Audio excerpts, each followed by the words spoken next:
Hello everyone, this is a video about the cost of driving and the petrol prices and fees on your driving test if your driving instructor is doing that for you, and how to keep the cost of driving as low as possible.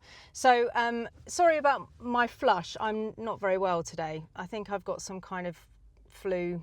I don't know, something's wrong with me. I haven't got COVID. I did check for COVID. I'm not feeling very well.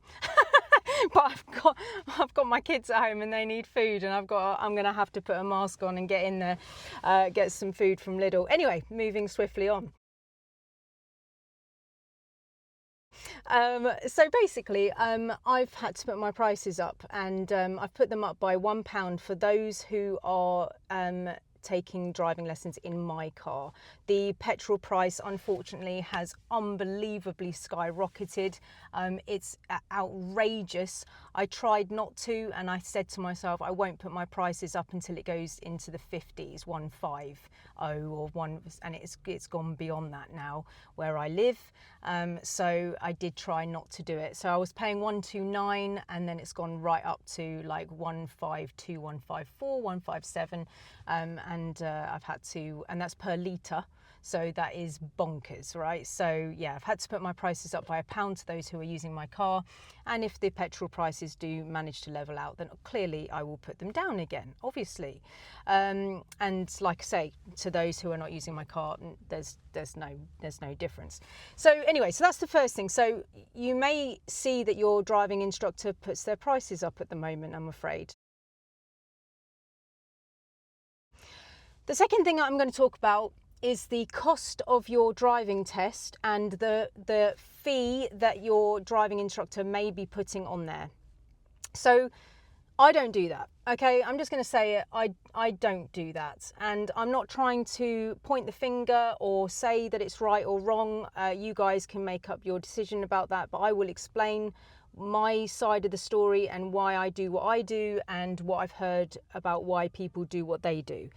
So the reason why I don't do it is because my car, I've been a driving instructor for 23 years, as you know, if you've been following this channel, and my car on test in 23 years has had a very, very minimum amount of damage happen to it, okay? Yes, my car has been involved in collisions on driving tests, but it has never been my student's fault with another car ever.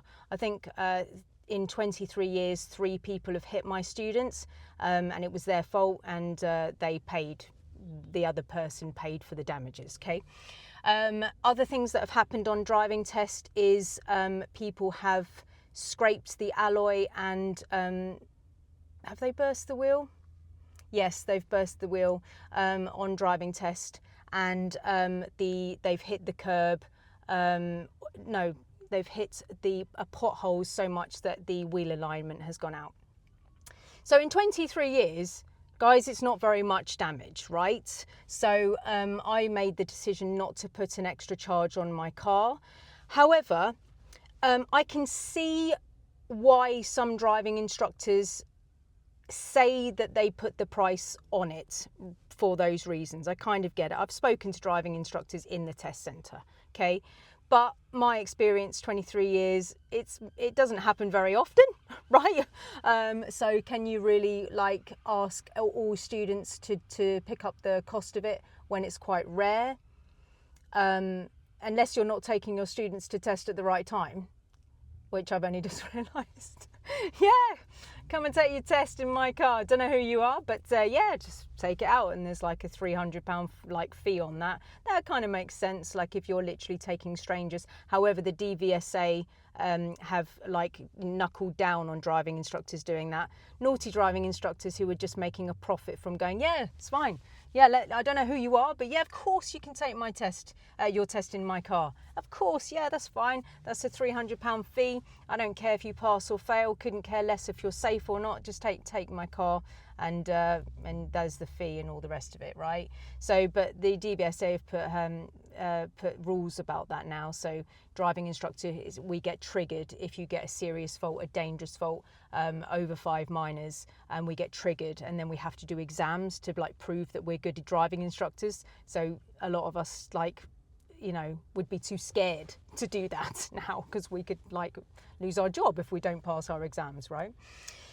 But some instructors in the test centre have said about the fee to their car. So I've listened to some driving instructors who make them like write down on a piece of paper that they've had like drawn up that if they cause damage to the car, then they are responsible for the first £250 of the damage. And they have to pay for it. So burst wheels, buckled tyres, damaged suspension, bodywork, stuff like that. So things that could cause damage to the car, just off the top of my head, would be hitting the curb, going through potholes, that kind of stuff. The examiner's going to stop you from having collisions with other cars if they can help you. So if you're going to hit parked cars, they're going to steer you away. If you're going to go into like trees and bushes on country roads, they're going to steer you away. If you're going to have literally touch somebody else's car on a roundabout or something, you know, they're going to stop the car. But they do not stop you from going into the curb. Unless you're going really, really fast and it would be danger to your life and the driving instructor's life and other people's life. But if you're just driving around and you're mooching around, they'll let you just hit the curb, which can be very bad for the car. If you're turning right or left, you know, they're not going to stop you from hitting the curb. Again, you know, that could cause a lot of damage. Potholes, going through potholes, they're not going to stop you from doing that. Sorry if I'm repeating myself, guys, because I'm really not really feeling very well. So I'm just trying to get this information out to you.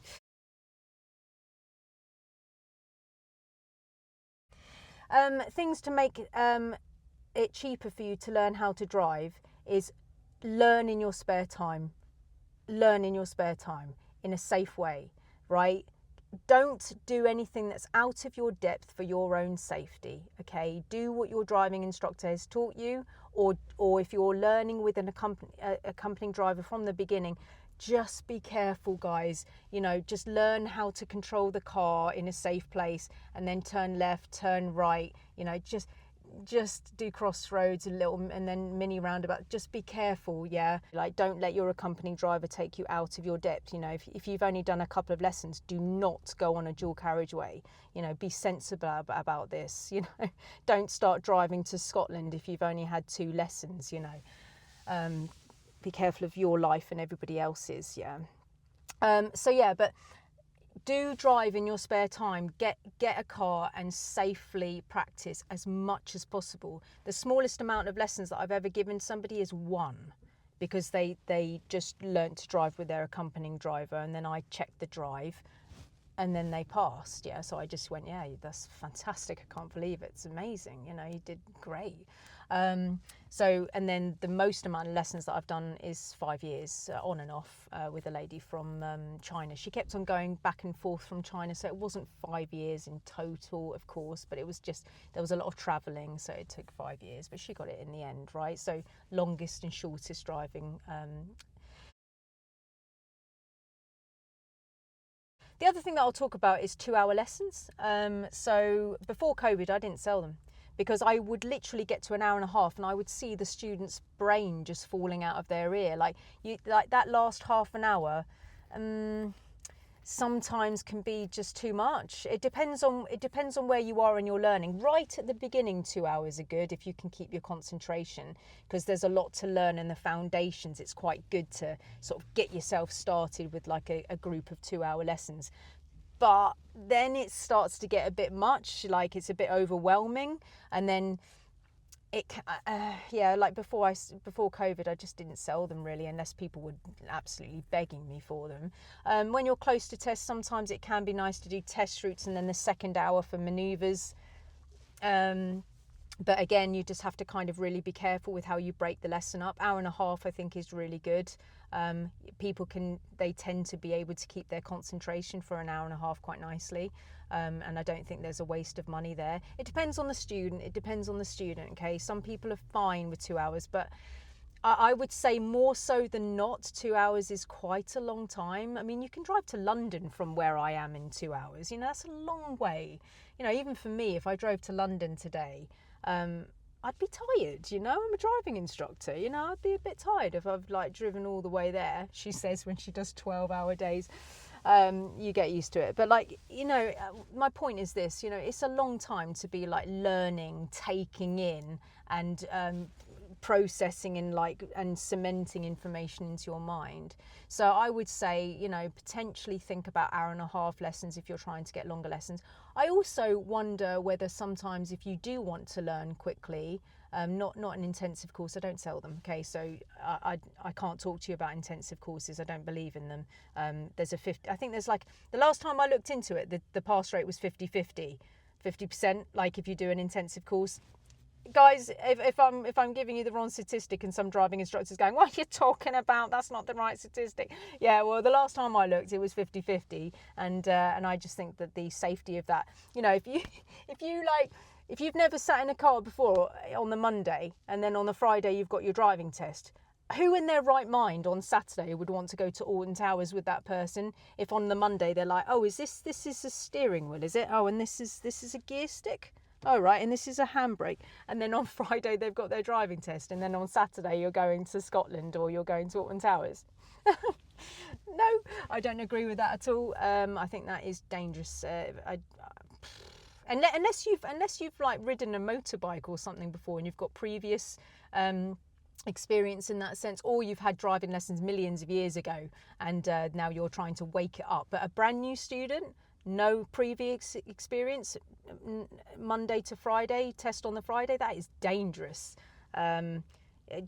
Correct me if I'm wrong, but would you sit in a car with somebody on a Saturday after they've just, oh yeah, I didn't even know what a steering wheel was on Monday, let's go to Alton Towers?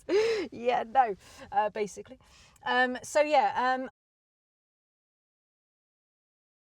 Other things, just do what you're doing, just watch TikTok and YouTube and follow people that you trust. Yeah, people may watch me, great, but make sure that you don't to have too many cooks in the pot. Yeah, your driving instructor is going to have a way of doing it. Find somebody that you like and listen to them. Yeah.